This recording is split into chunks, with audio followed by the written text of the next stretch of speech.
সকলোকে এডুটিউব পিংকু ৰাজবংশীলৈ স্বাগতম।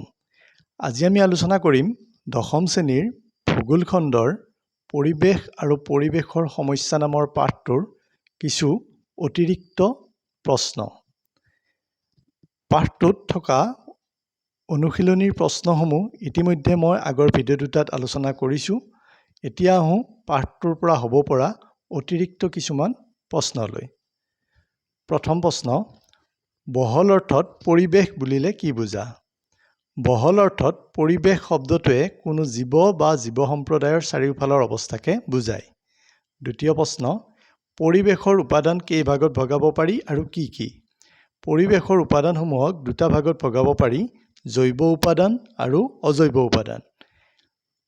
তৃতীয় প্ৰশ্ন, জৈৱ উপাদানসমূহ কি কি?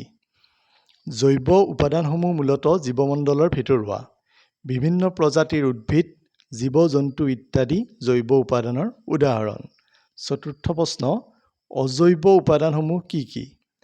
মাটি, পানী, বায়ু আদি জড় পদাৰ্থসমূহ হৈছে অজৈৱ উপাদানৰ উদাহৰণ। পঞ্চম প্ৰশ্ন, পৃথিৱীৰ প্ৰাকৃতিক অৱস্থাৰ চাৰিটা উপাদান বা মণ্ডল কি কি? পৃথিৱীৰ প্ৰাকৃতিক অৱস্থাৰ চাৰিটা মণ্ডল হৈছে স্থলমণ্ডল, জলমণ্ডল, বায়ুমণ্ডল আৰু জীৱমণ্ডল। 6 নম্বৰ প্ৰশ্ন, পিটাৰ হেগেটে আগবঢ়োৱা পৰিৱেশৰ সংজ্ঞাটো কি? তেওঁ আগবঢ়োৱা সংজ্ঞাটো হৈছে স্থল, জল, বায়ু আৰু জীৱৰ মাজৰ পাৰস্পৰিক সম্পৰ্কৰ পৰিণতিকে পৰিৱেশ বুলি কোৱা হয়। 7 নম্বৰ প্ৰশ্ন, স্থলমণ্ডল কাক বোলে? পৃথিৱীৰ উপৰিভাগৰ শিল, বালি, মাটি, মণিক আদিৰ দ্বাৰা গঠিত পৃথিৱীৰ স্থলভাগকে স্থলমণ্ডল বোলে। 8 নম্বৰ প্ৰশ্ন, জলমণ্ডল বুলিলে কি বুজা? ভূপৃষ্ঠৰ 71% আগুৰি থকা সাগৰ, মহাসাগৰকে ধৰি স্থলমণ্ডলত থকা নদ-নদী, হ্ৰদ আদি জলাশয়সমূহৰ জলমণ্ডলৰ অন্তৰ্গত। 9 নম্বৰ প্ৰশ্ন, বায়ুমণ্ডল কিহেৰে গঠিত? বায়ুমণ্ডল হৈছে ভূপৃষ্ঠৰ ওপৰলৈ বিয়পি থকা এটা গেছীয় তৰপ। ই অক্সিজেন, নাইট্ৰজেন, হাইড্ৰজেন, কাৰ্বন ডাই অক্সাইড, আৰ্গন আদি গেছৰ দ্বাৰা গঠিত। 10 নম্বৰ প্ৰশ্ন, জীৱমণ্ডল বুলিলে কি বুজা? জীৱমণ্ডল হ'ল পৃথিৱীৰ জীৱ অৰ্থাৎ উদ্ভিদ আৰু প্ৰাণী থকা অংশবোৰ। স্থলপৃষ্ঠ, সাগৰ, মহাসাগৰ আৰু বায়ুমণ্ডলৰ চৰাই-চিৰিকটি আৰু কীট-পতংগ উৰি ফুৰা অংশ জীৱমণ্ডলৰ অন্তৰ্গত। 11 নম্বৰ প্ৰশ্ন, পৰিৱেশৰ পৰিৱৰ্তনৰ কাৰকসমূহ কি কি? পৰিৱেশৰ পৰিৱৰ্তনৰ কাৰকসমূহ হ'ল জনসংখ্যা বৃদ্ধি, উদ্যোগীকৰণ, নগৰীকৰণ, যাতায়ত, পৰিবহণৰ পৰিৱৰ্ধন ইত্যাদি। 12 নম্বৰ প্ৰশ্ন, স্বাভাৱিক অৱস্থাত বায়ুমণ্ডলত কিমান শতাংশ কাৰ্বন ডাই অক্সাইড গেছ থাকে? উত্তৰ 0.035%। 13 নম্বৰ প্ৰশ্ন, ভৌগোলিক দিশৰ পৰা পৰিৱেশৰ সমস্যাসমূহক কেইধৰণে ভাগ কৰিব পাৰি আৰু কি কি? ভৌগোলিক দিশৰ পৰা পৰিৱেশৰ সমস্যাসমূহক তিনি ধৰণে ভাগ কৰিব পাৰি: স্থানীয় সমস্যা, আঞ্চলিক সমস্যা আৰু গোলকীয় সমস্যা। 14 নম্বৰ প্ৰশ্ন, পৰিৱেশৰ প্ৰধান সমস্যাসমূহ কি কি?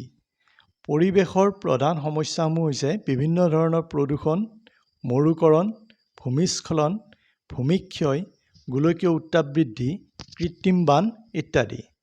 15 নম্বৰ প্ৰশ্ন, প্ৰদূষণ মানে কি বুজা? অনিষ্টকাৰী দ্ৰব্যই পৰিৱেশ বিনষ্ট কৰা প্ৰক্ৰিয়াকে প্ৰদূষণ বুলি কোৱা হয়। ঘাইকৈ মানুহে সৃষ্টি কৰা বিভিন্ন দ্ৰব্য অধিক মাত্ৰাত পৰিৱেশত সংযোজিত হৈ প্ৰদূষণৰ সৃষ্টি কৰে। 16 নম্বৰ প্ৰশ্ন, প্ৰদূষক বুলিলে কি বুজা? প্ৰদূষণ সৃষ্টি কৰা অনিষ্টকাৰী দ্ৰব্যসমূহকে প্ৰদূষক বুলি কোৱা হয়। ধূলি, ধোঁৱা, ছাই, দুৰ্গন্ধ, সীহ, ছালফাৰ ডাই অক্সাইড, কাৰ্বন মনক্সাইড আদি প্ৰদূষকৰ উদাহৰণ। 17 নম্বৰ প্ৰশ্ন, এচিড বৰষুণ কি? প্ৰদূষণৰ ফলত বায়ুমণ্ডলত যেতিয়া মাত্ৰাধিকভাৱে ছালফাৰ ডাই অক্সাইড আৰু নাইট্ৰজেন ডাই অক্সাইড সঞ্চিত হয় তেতিয়া এচিড বৰষুণৰ সৃষ্টি হয়। 18 নম্বৰ প্ৰশ্ন, শীতল মৰুভূমি কি? মেৰু অঞ্চলৰ বৰফেৰে আগুৰি থকা এলেকাবোৰকে শীতল মৰুভূমি বোলে। 19 নম্বৰ প্ৰশ্ন, মৰুভূমি আৰু মৰুকৰণৰ পাৰ্থক্য কি? মৰুভূমি হ'ল প্ৰাকৃতিকভাৱে হোৱা অৱস্থা। ইয়াত বৰষুণৰ পৰিমাণ অতি কম, আনহাতে বাষ্পীভৱন অতি বেছি। ইয়াৰ পৰিৱেশ শুকান আৰু গছ-গছনিৰ সংখ্যা কম। আনহাতে মৰুকৰণ প্ৰধানকৈ মানুহৰ কাৰ্যকলাপৰ ফলত হোৱা এটা প্ৰক্ৰিয়া যিয়ে নেকি ক্ৰান্তীয় অঞ্চলৰ উৎপাদনক্ষম ভূমিক মৰুভূমিত পৰিণত কৰে। ২০ নম্বৰ প্ৰশ্ন, সেউজগৃহ গেছসমূহ কি? সেউজগৃহ গেছসমূহ হৈছে কাৰ্বন ডাই অক্সাইড, মিথেন, নাইট্ৰাছ অক্সাইড, জলীয় বাষ্প। এই গেছসমূহে পৃথিৱীৰ পৰা প্ৰতিফলিত শক্তি শোষণ কৰি বায়ুমণ্ডলৰ উত্তাপ নিয়ন্ত্ৰণত সহায় কৰে কাৰণে এই গেছসমূহক সেউজগৃহ গেছ বোলে। ছাত্ৰ-ছাত্ৰীসকল, আমাৰ প্ৰশ্ন এইখিনি। যদি তোমালোকৰ কিবা প্ৰশ্ন থাকে তেতিয়াহ'লে কমেণ্টত জনাবা। ধন্যবাদ।